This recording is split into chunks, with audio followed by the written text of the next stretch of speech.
morning, everybody. Thank you for joining us here on this chilly and wet day learning about wool. So it's perfect. I know I have on my cozy socks. I am Katie Earle. I'm the coordinator of University Express, and I work for the Erie County Department of Senior Services. And we're back with Marianne Kedron, who is amazing, and we're so glad to have her as part of our program. Before I introduce you to you, excuse me, I'll do quick housekeeping. We are recording this session, so if all goes as planned, I'll post it on our website by the end of tomorrow. And you are all muted and without your video showing. It's not because you've done anything wrong. Those are just the settings for our program today. So you're just seeing Marianne's presentation, her video box, and mine. We will communicate with you via the chat. So you may have a little blue button or blue dot down there because we've been putting some things in the chat already this morning. But if you're on a computer, it'll be located at the lower right-hand side of your screen. You'll see that little speech bubble. And if you're on a tablet or smartphone, touch your screen. That brings up your control panel. You'll see a circle with 3 dots, and there you'll find your chat.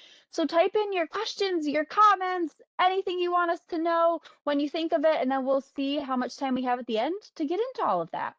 So quick thank you to our sponsors, which is my Department of Senior Services, Highmark Blue Cross Blue Shield of Western New York, Excelsior Orthopedics, and Wegmans for all their support. And Senior Services does really awesome things like University Express. We have a volunteering program, case management, transportation, safe at dining, exercise, whatever you need, give us a call. We'll hook you up. We're 858-8526. Also going to give a quick plug for our health insurance information and counseling program, our high cap, because it is open enrollment and we give free unbiased information about all of the health insurance plans so you can make the decision that works best for you. All right, my advertisements are over. On to Marianne. Dr. Kedron is a board member for the Black Rock Historical Society, the Black Rock Riverside Alliance, and the Buffalo Niagara River Land Trust. She's a lifelong resident of Buffalo with a love of history and nature and traveling, and I'm excited to turn it over. Thanks, Marianne. Morning, Katie. Thank you so much. Speaking of traveling, I just got in from Phoenix, so if I look a little jet lagged or feel a little jet lagged, it's probably because I am a little jet lagged. So I will do my best to stay awake through the presentation, and hopefully we can have a great conversation at the end of this. I'm going to make Katie go away on my screen, I hope, and I will carry on. So good morning. Our presentation today is Wool, Woad, Buffalo to Bruges. It's a little bit of an eclectic, strange set of experiences, but I thought it came together nicely, and let's carry on and we can work our way through this. Just so you know who I am a lifelong learner and not a scholar by any means, so this is my disclaimer. I love to travel, garden, crafts, go to different places, learn different things. I guarantee you that I will make some mistakes through this presentation, and I know many of you are much more knowledgeable than I am about some of these subjects. So please feel free to be positive about your criticism, and I am happy to learn more about the subject at any point in time, so I can't wait for the chat. And I think I need to stop doing this or something because I'm not getting anywhere. Okay, so let's begin our story. Where so many of my stories start, it's experiential. And while putting on my socks one cold winter day in Buffalo, of course, I was looking and said, where did these wool socks come from? I have socks, obviously, and I realized that I needed to understand a little bit more about how they were dyed and with what. And it reminded me of a question when we were in Bruges about women in medieval times who controlled the trade. I am always interested in women of the past. I come from a long line of very strong women. And so this story begins with basically that question. So let's start in Europe. Europe dominated the wool industry during the medieval times. 12th to 15th century Europe is really the time that we're talking about here. Sheep were raised and shorn. You had people like shearers, packers, and carters and handlers for the wool. The wool shipped to what was known as the Lowlands for processing. Dots on the sheep, if you've ever been to England or to Ireland, you'll see dots on the sheep, and it is kind of a running joke. If you know anybody who's been there and you said, have you seen any red dot sheep, green dot sheep, or blue dot sheep? You'll know that it's a way to identify the sheeps in the fields. It's kind of interesting and it's kind of fun. You actually end up getting to buy little sheep souvenirs with little dots on them. This is one of the castles that we visited. Obviously, some of these pictures are mine, so if you have any questions about those, I'd be happy to answer those. And let's move on. The Lowlands. So where were the Lowlands? The Lowlands are actually the Netherlands. So Belgium, Luxembourg, and the Netherlands themselves. And the place, this is the place where the wool was sent to be processed into cloth. Let me move up here. The wool industry was a major industry for these communities and dominated life in these regions. Wool was sorted, washed in a chemical bath to remove the oils, detangled, and remove knots. The wool may have been dyed at this point for the first time, and the saying dyed in the wool actually came from the very first time you would dye the wool. So if you've ever heard that saying, basically it comes from a literal process of dyeing in the wool. Okay, let's go to Bruges. Had the opportunity to visit. Bruges is in Belgium. Major production for centers for the wool industry. Wool came in here and was processed here. It's estimated that it took about 1,000 hours of labor to produce 35 square meters of broadcloth. It's interesting to find that there was a place for women to do business in the 12th to 15th century. The Banguinage Convent was one of those places. And as I said, we were walking through the town with a guide, and he made an offhanded comment about, oh, you know, this is the convent and this is the place where the women would be doing business in the middle of the 12th to 15th century. And I said, what? No, no, no, no, please stop, stop, stop. Tell me more. Tell me more about this, because it's very unusual to find a place where, quote, quote, women would be doing business. And it was one of those things where they said, get on the bus, you know, like you only have a couple hours, we're moving. I said, no, no, no, I want to stay here for a month. Please leave me here. And they wouldn't, and they put me on the bus and made me go away. It was one of these things where I needed to know more about this place. So what is a Banguinage? Never heard of it before. Who lived there and what did they do?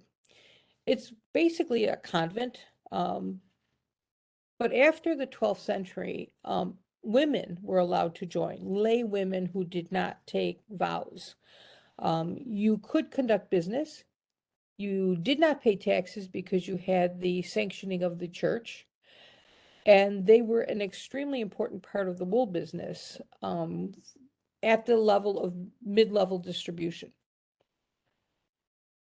The women at the Beguinage who lived in the convent agreed to obey certain rules during their stay and contributed to a collective fund. So if you think of this, this is like a working collective.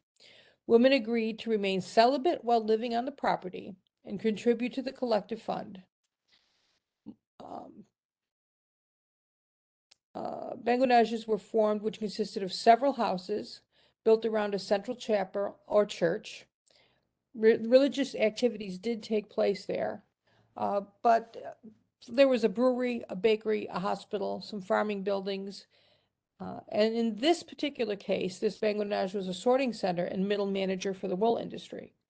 It also was a place where you could find sanction. So very interestingly, these women, both the lay and the nuns, if you will, had a lot of power in this community because they could shelter people or not, determining whether they would answer their door, I guess. And they brokered quite a bit of business through this town. I want to talk about the occupations of the wool industry just ever so briefly. 1,000 hours of work for 35 square meters of cloth. I'm a quilter. I love material. I love the tactile piece of feeling the cloth and looking at the cloth. And this is a lot of hours to come and create a piece of wool 35 square meters. These are the people on the far left who started this process. So you have a wool breaker, a washer, a sorter, shearers, beaters, carders who begin to get the wool fibers to go in the same directions, combers, spinners. That's about 622 hours to get the fiber prepared, if you will, to begin to make the yarns that would then be put into cloth. You had reelers, warp winders, and weavers for about 130 hours, fullers, shearers, razors. I just can't even imagine the number of um, quotes and little commentaries that went with becoming a napper or a picker, a dyer, tenterer, presser, finisher. These were careers for people, so you could become a dyer, you could become a tenterer, or you could be a shearer or a fuller. So these were family industries in many instances, and you could have multiple family members working within the structure. The wool industry production cycle, who does what? So organizing and specialized production, very high, well, the low level, as I said before, warp winders, spinners, people who did the basics to get the fibers into preparation. And then you had the middling level, which is small merchants, lesser finishers, lesser weavers, drapers, and dyers.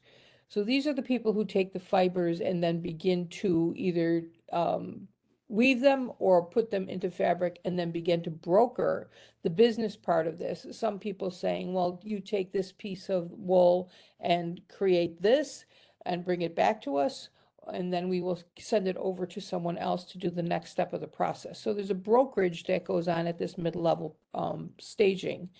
And then at the higher level, you've got merchants, the elite weavers, the people who would be adding, tartan plaids, think of things like that.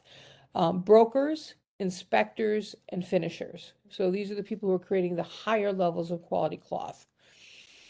And the women of the time would either be at the lowest level or the mid-level. And I think we need to consider the fact that we're talking about cottage industries at the most basic and subsistence level of industry here. So you would be brokering things out into a number of different areas and a number of different cottages, and then having people bring you back the finished product.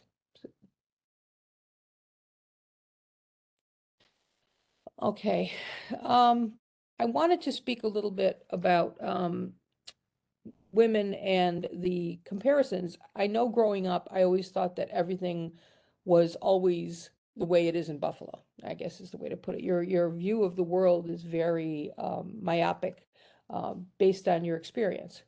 And I suddenly began to realize that as you travel and you get these experiences, women in Belgium in the 12th and 15th century did not have the same standards and restrictions that women, for example, in England did.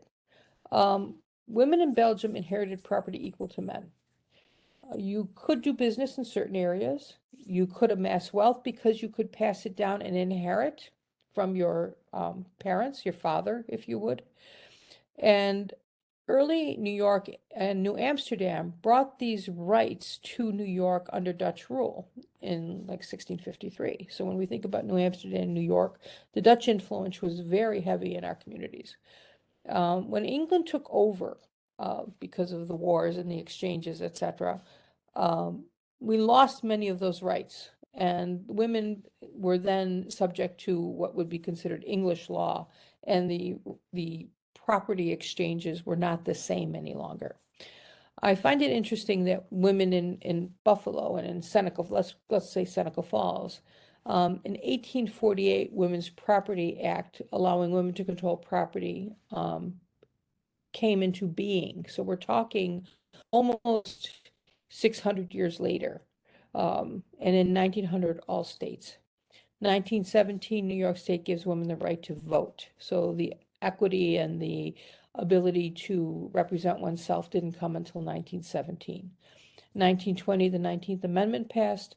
In 1970, women can get credit cards. I am old enough to know what that was like, and that was a really amazing and freeing experience. Interestingly enough, the women of the 12th century Belgium had rights to do business, well before us, like literally 600 years before us. And in 1972, Women's Education Equity Title 19, again, allowing women equity. It's just a very interesting comparison for me that women in Belgium will be able to do some of these things, 500 or 600 years before us, and we think that we are, so advanced in so many ways. It's not exactly, exactly equal, but it's an interesting comparison nonetheless. Let me go over here. So, of course, we're talking, let's be real here. The women in Belgium were not, doing high levels of business. They were doing what we consider mid-level brokering. Guilds and major jobs remained male-dominated. The photo of the fabric hall at the top of which is right here, is the literal top of the heap, so to speak. The highest, the biggest building in the area. Rembrandt's paintings of the members of the Clothmakers Guild. You can see here. These are very high-level businessmen who are buying and selling the finished products from the fabric making industry, top of the heap, so to speak. And we can spend another hour or so on the bankers and the Medici family and the influences of the Italian trade routes that began to come in to broker directly into Belgium. The Italians realized they wanted this high level, very, very nice grade fabric, and they came in and established their own brokerage houses, etc. So very, very interesting dynamics politically, and interesting to know how high level this quality fabric was and what people would do to get it. So the reality is it was still a male-dominated industry, but that the Benguinages and the women had major roles in the mid-level brokering of this, at least from what I can see. All right, so when we can come back, we can ask 1,000 questions about wool making and what little I know about it. But let's go on to how did my socks get blue? Because that was the other part of this story, which I thought was equally as interesting. So I said I was a gardener. So on to the question of how do you dye socks? The dyeing agent that was used at this time in the 12th, 15th century is woad, and you will see it referenced in a number of places. You'll get it. All of the recipes for how to make woad into dye, or how to make the plants into dye, are pretty well documented. And these are the colors that you get from the dyeing of woad. It's a beautiful, beautiful blue color. So what is it? It's a yellow flowered European plant of the cabbage family, quite frankly. It was grown as a natural pigment for blue dye. The plant leaves of Isotorus tinctoria are dried, powdered, and fermented. We won't go into the detail of what you need to ferment this, but it isn't the most pleasant process in the world. After the English began to trade in India and their colonization there, they found a secondary plant that could be used to make this dye. And at that point, the color became known as indigo when the trade moved to India. So woad and indigo are really parallel dyes coming from two different plants from two different parts of the world. But the color is this indigo blue. Okay, so a little bit how to use woad. Woad looks to me a lot like mustard, and there's a lot of this particular yellow kind of plant out in the fields in Buffalo, which is a Buffalo connection. I was like, well, wait a minute, isn't that the plant that we were just talking about? And I think you will probably do the same thing as you're driving down the road now going, wait a minute, what was that? So you grow it, you harvest the leaves, you dry it, and you ferment it. You prepare it and dip the skeins of wool into deep vats of woad. The wool will emerge as almost a grassy green color, and as it oxidizes, it turns a deep blue. And it is one of those magic processes that people love to do when they show kids science projects and stuff like that, because you can actually kind of watch the color change, and it was seen as some, magic, if you will, of the dyer's trade.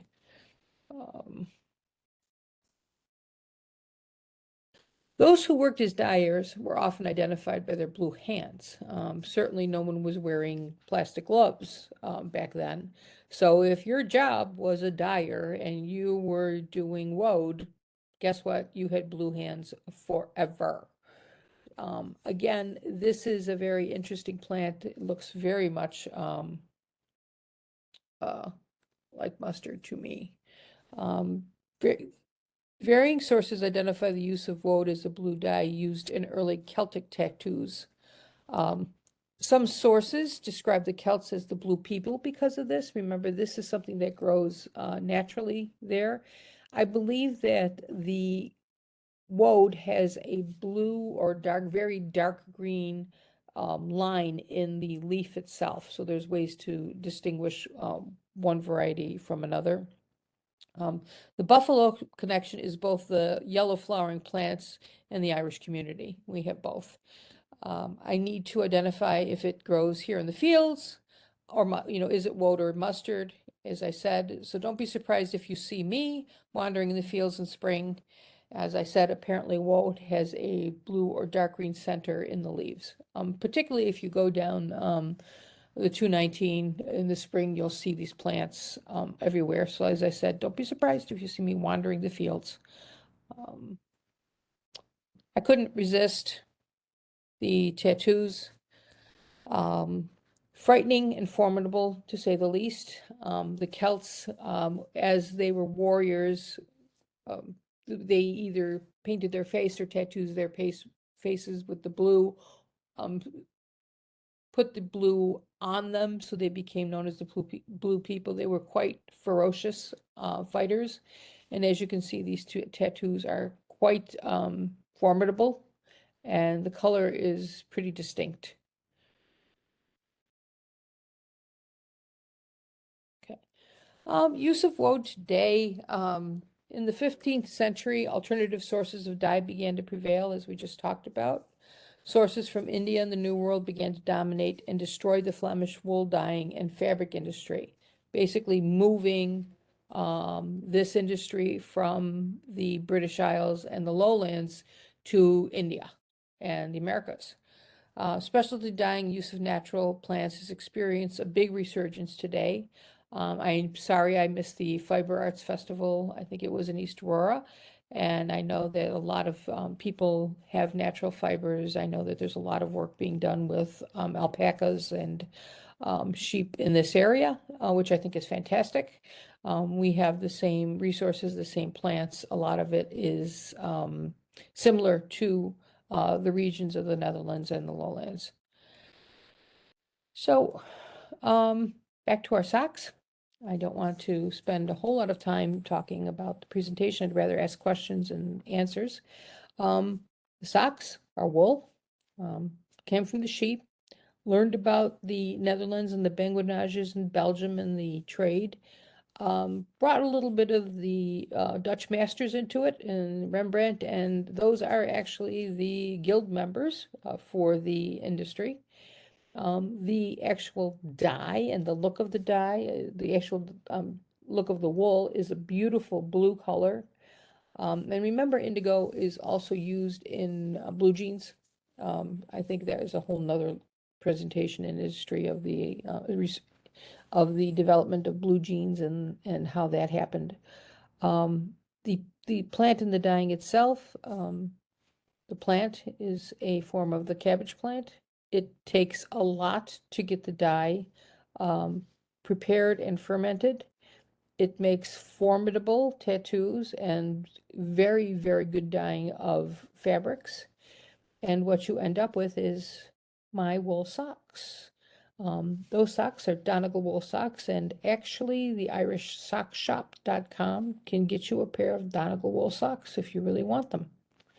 So that's pretty much my presentation. I am happy to take any form of questions. All right, thanks, Marianne. Thanks. Got several questions here. Okay, so this first one is going back to the sheep. So we have someone who's wondering, what do the dots mean? Whose sheep they are? What's happened to them? What kind they are? I don't know what kind they are. There's a variety of different kinds of sheep, but if you're in England or Ireland, this is not atypical. The dots are used to identify the sheep in the fields. So, they kind of wander more or less in their own area, but when they kind of wander off a bit, it's easier to distinguish who's belong to who. It's a form of branding, but it's kind of a pretty and cooler, and I think a lot more kind way to identify your sheep. That makes sense. Thanks for explaining that. So we have a couple people just wondering about some clarification. So is woad a color or a process? And then the Woad, plant, if you could just go through that again. yeah, woad, that's a very good question. The plant is I think, what is it? Isotorus tinctoris. So there is a very specific name for the plant itself. Woad is a dye color, if you will. It's actually saying this is woad, and everybody would know, like you say, this is indigo. People would have known it in the 12th and 15th century as a color of dye. So, and the process of dyeing is like I said, a little bit more elaborate than you would think. It's not just drying the plant and putting it into a vat. You have to go through and ferment it, and it was pretty stinky and nasty process. So I don't think becoming a dyer would be your choice of profession. Okay, that makes sense. Next, we have indigo was grown in the South during colonial times. Was woad also grown in the colonies? I've not been able to find that. That's something that I've actually been looking at. I don't know that the plant will grow that far south. I think that's one of the real questions. I know it grows up because it's a form of like cabbage and mustard plant. So if you really think about that, I don't think it likes the heat of the south. I think that's where you're switching to a different plant. But you're absolutely right. And that was part of that changeover from the fabric industry in England to a more cotton-based industry in the colonial South. So they weren't necessarily doing wool dyeing, they were doing cotton dyeing, I believe. Okay. We have somebody who went to that festival you mentioned and said it was Mm. lovely. It is lovely. I've missed it 2 years in a row, and I keep hearing great things about it, so it's definitely on my list. Mhm. So you mentioned the blue jeans, Marianne. So this is where the first blue jeans dyed with woad or indigo. Do you know? I think it would likely be indigo. It's one of those other presentations that I'll do one of these days. Because I think it's just fascinating. I'm actually reading a new book on style and the use of clothing itself. And I think that's going to be I haven't gotten to the point of colonial United States yet, so, but it's very much a worker's fabric, right? We all know that. So, and I believe that much of the emergence of that came from some of the mining the needs of the miners out in the West. And it was just a very, very, very strong, strong, strong fabric. And I'm not sure what they dyed it with initially. I think it's going to be indigo though. All right, to be continued there then. Mm. We've got, thank you so much for your presentation. We have, do the Japanese use the same Woad/Indigo products? The color looks similar. I don't know what the Japanese use. That would be a very good question. I think all things, depending on the type of plants that you can get, they will use some form. They may, again, may be able to use indigo, and they may have something else that they sourced even before that. Because remember, you can also use different forms of minerals to dye. So they may have something completely different. I'm sorry, I don't know about the Japanese. It is a beautiful color, though, isn't it? It's amazing. Yeah, it is. This is got another meeting, but have to rewatch later. Fascinating talk. Thanks. We all jump from meeting to meeting when it's virtual. So This no one is, thinks that the idea of women in the 12th and 15th century doing business is a big deal, huh? I find that a really big deal. it hasn't come up yet, but I see where you're going with that one. I do. This is, thank you, very interesting presentation. After learning how long it takes to make wool socks, I will never look at them the same again. I have a new appreciation as well, trust me. Mhm. And we have a thank you, and then would love to hear one on denim and blue jeans. So noted. Yeah, you might be on the hook for that, Marianne. We'll just give it another second here. Thank you, great presentation, lots to research. Now I'm seeing, I agree that women in business is a big deal, Marianne. Thank you. It always comes through. All right. Well, everyone who's on, thank you so much for spending your rainy morning with us. I will try to have this posted by the end of tomorrow. You'll find it on erie.gov/University Express. And Marianne, thank you for sharing your expertise with us yet again. Thank you. Can't wait to do some more. Yeah, you'll be able to catch Marianne in person this semester. Head over to our website to see where she'll be next. All right. Enjoy the rest of your day. Bye.